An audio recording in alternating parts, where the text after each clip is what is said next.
एक घर जो सपनों का था, एक सौदा जिसमें एक बहुत बड़ा राज छिपा था, और एक खिड़की, वो खिड़की जिसे खोलने की इजाजत किसी को नहीं थी।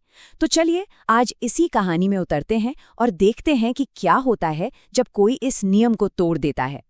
जरा सोचिए, एक परफेक्ट घर के लिए हम क्या कुछ नहीं करते, सारी जमा पूंजी लगा देते हैं, पर क्या उसकी असली कीमत सिर्फ पैसों में होती है?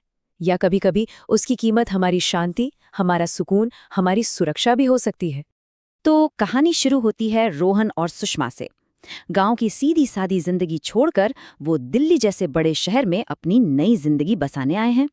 आंखों में ढेर सारे सपने हैं, उम्मीदें हैं, पर उन्हें बिल्कुल अंदाजा नहीं था कि ये नई शुरुआत उन्हें किस मोड़ कर ले जाने वाली है। और इस सपने के लिए उन्होंने अपना सब कुछ दांव पर लगा दिया था। गांव का घर बेच दिया, अपनी जिंदगी भर की कमाई एक साथ लगा दी। और देखिए, जब इंसान का सब कुछ दांव पर लगा हो तो वो अक्सर उन बातों पर भी यकीन कर लेता है जो सच नहीं होती। सिर्फ 5 लाख रुपए, वो भी दिल्ली जैसे शहर में घर खरीदने के लिए, आज के जमाने में ये सुनने में ही नामुमकिन लगता है ना? बस यही रकम उनकी मजबूरी और उनके भोलेपन की कहानी कहती है। और यही वजह थी कि वो एक बहुत बड़े धोखे का सबसे आसान शिकार बनने वाले थे। और यहाँ एंट्री होती है कहानी के विलन की, प्रॉपर्टी डीलर की। उसके मन में बस एक ही बात थी, अरे ये तो गांव से आए हैं, सीधे साधे लोग हैं, इन्हें क्या ही पता चलेगा, चलो इन्हें वही वाला घर चिपका देता हूं। बस इसी लालच ने रोहन और सुषमा की जिंदगी में एक ऐसे खौफनाक अध्याय का दरवाजा खोल दिया जिसकी उन्होंने कल्पना भी नहीं की थी। तो देखिए, वादा क्या था? वादा था एक शांत, हरे भरे इलाके में एक खूबसूरत घर का। और हकीकत थी कब्रिस्तान के ठीक बगल में एक वीरान, सुनसान और भूतिया घर। मतलब उन्हें जो सपना बेचा गया था, असल में वो एक जाल था, एक ऐसा जाल जिससे बाहर निकलना लगभग नामुमकिन था। तो चलिए, अब कहानी पहुंचती है उस घर में उनकी पहली रात पर। दिन का सारा उत्साह, सारी खुशी अब धीरे धीरे एक अजीब सी, अनजानी सी दहशत में बदलने वाली थी, क्योंकि उस घर में कोई पहले से ही उनका इंतजार कर रहा था। और इस पूरी कहानी का सेंटर पॉइंट है एक खिड़की, बस एक मामूली सी खिड़की। रोहन को लगा, चलो थोड़ी ताज़ी हवा के लिए खिड़की खोलते हैं। पर वो बेचारा क्या जानता था कि उस खिड़की से ताज़ी हवा के साथ साथ वो और किसे अंदर बुलाने जा रहा है। तभी सुषमा की नज़र उस खिड़की पर बंधी एक चीज पर पड़ती है, एक लाल धागा, और उसमें पिरोया हुआ हनुमान जी का एक छोटा सा लॉकेट। सुषमा पूछती है, अरे देखो, यहाँ किसी ने ये बांध रखा है, क्या इसे खोलना ठीक होगा? ये सिर्फ एक धागा नहीं था दोस्तों, ये एक चेतावनी थी, एक सुरक्षा कवच जो किसी अनचाही शक्ति को बाहर रखने के लिए ही लगाया गया था। और फिर ठीक आधी रात को खट खट खट उसी खिड़की पर कोई दस्तक देने लगता है। एक ऐसी दस्तक जिसका वहां होना नामुमकिन था, और उस दस्तक ने दोनों के दिलों में खौफ भर दिया। सोचिए, एक सुनसान इलाका, आसपास कोई घर नहीं, और ठीक आधी रात को खिड़की पर कौन दस्तक दे सकता है? ये सवाल अपने आप में ही डरावना है, और इसका जवाब उससे भी ज्यादा, क्योंकि जो भी बाहर था वो कोई इंसान तो नहीं हो सकता था। और बस यही रोहन से वो गलती हो गई जो उसे नहीं करनी चाहिए थी। शायद डर, या शायद ये जानने की जिद कि बाहर कौन है। उसने उस लॉकेट को खोला और खिड़की खोल दी। उसने उस सुरक्षा कवच को तोड़ दिया था, अनजाने में ही सही, पर उसने बुराई को अंदर आने का खुला न्योता दे दिया था। और जैसे ही खिड़की खुली, उनके पैरों तले जमीन खिसक गई। बाहर कोई खूबसूरत नज़ारा या बगीचा नहीं था, बल्कि एक कब्रिस्तान था। चारों तरफ कब्रें ही कब्रें।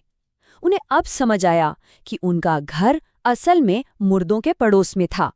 खिड़की खुल चुकी थी, न्योता दिया जा चुका था, और अब असली खेल शुरू होने वाला था।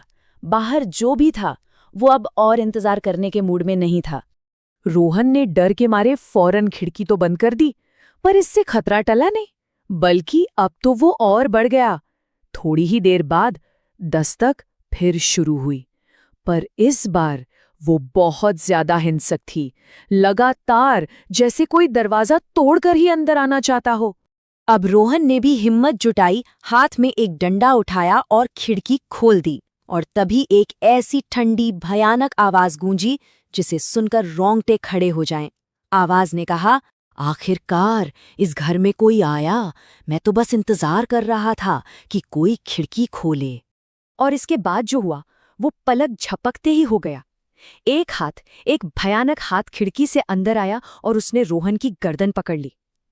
और इससे पहले कि रोहन या सुषमा कुछ समझ पाते, उस ताकत ने रोहन को बेरहमी से खींचकर बाहर उस कब्रिस्तान के अंधेरे में गायब कर दिया। सब कुछ खत्म? नहीं, अब सारी उम्मीदें सिर्फ सुषमा पर थीं। एक पल पहले तक जो औरत डर से कांप रही थी, अब उसे ही अपने पति को बचाने के लिए लड़ना था। उसके पास कोई और चारा नहीं था। कब्रिस्तान से रोहन की चीखें आ रही थी और उन चीखों ने सुषमा के अंदर के डर को जैसे जलाकर राख कर दिया। उसे समझ आ गया कि अगर उसने अभी कुछ नहीं किया तो वो रोहन को हमेशा के लिए खो देगी। सोचने का वक्त खत्म हो चुका था। सुषमा वही डंडा उठाकर बाहर भागी और उस साए पर हमला करने लगी, पर कुछ नहीं हुआ। उसका हर वार जैसे हवा को चीर रहा था। उस चीज पर डंडे का कोई असर ही नहीं हो रहा था। ये बात अब साफ थी कि इस लड़ाई को ताकत के दम पर नहीं जीता जा सकता। और तभी जब सारी उम्मीदें खत्म हो रही थीं, रोहन की आवाज आई। वो चीख कर बोला, सुषमा, वो लॉकेट, हनुमान जी का लॉकेट, उसे डंडे पर बांधो, उसी से मारो। और बस यही था वो पल। उन्हें समझ आ गया कि इस शैतानी ताकत से लड़ने के लिए जिस्मानी ताकत नहीं, बल्कि आस्था की ताकत चाहिए। बस अब कहानी अपने आखिरी मोड़ पर थी। ये लड़ाई सिर्फ एक इंसान और एक भूत की नहीं थी। ये लड़ाई थी डर और आस्था के बीच। और अब देखना ये था कि जीत किसकी होती है। सुषमा ने तुरंत उस लॉकेट को खोला और डंडे के सिरे पर कसकर बांध दिया।